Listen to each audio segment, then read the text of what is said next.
เป็นอุ้มเป็นสารัฐนะเจอสถานการณ์แบบนี้เอาตัวรอดยากเพราะเขาเตือนมาแล้วในฟุตบอลคิงครับ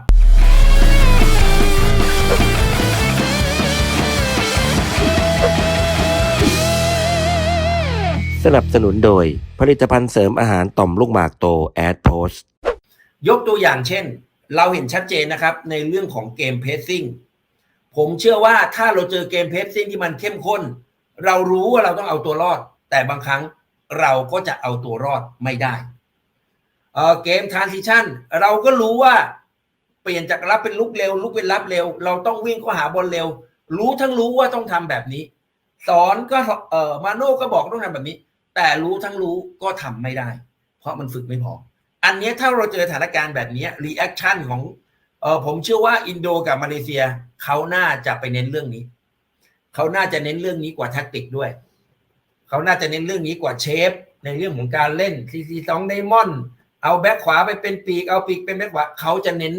เรื่องของ transition กับ reaction มากกว่าเรื่องแท็กติกพวกนี้ด้วยดังนั้นสิ่งที่ผมวิเคราะห์ไว้จะเจอเรื่องนี้คุณจะเจอเรื่องนี้เพราะเขาเตือนมาแล้วในฟุตบอลคิงครับมาเลเซียได้เตือนเรามาแล้วในฟุตบอลคิงครับในฟุตบอลคิงครับเราจะมีข้ออ้างให้ตัวเองว่าโอ้โหเราบุกเขาแทบตาย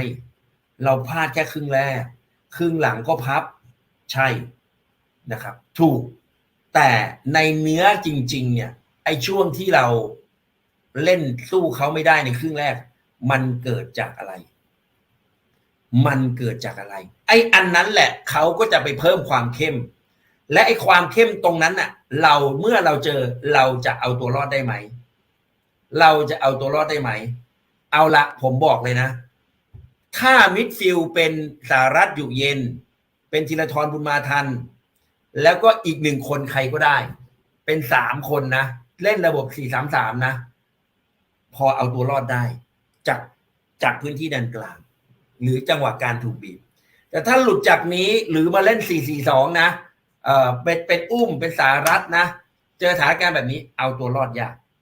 ผมใช้คำนี้เลยนี่ผมวิเคราะห์ไว้ล่วงหน้าเลยเกมจะบุกเขาจะครอบครองบอลเขาจริงครับแต่เกมเขาจะคล้ายๆกับโมร็อกโกนี่แหละเมื่อไหร่ช่วงเวลาที่เขาบีบเราก็หายใจกันไม่ออก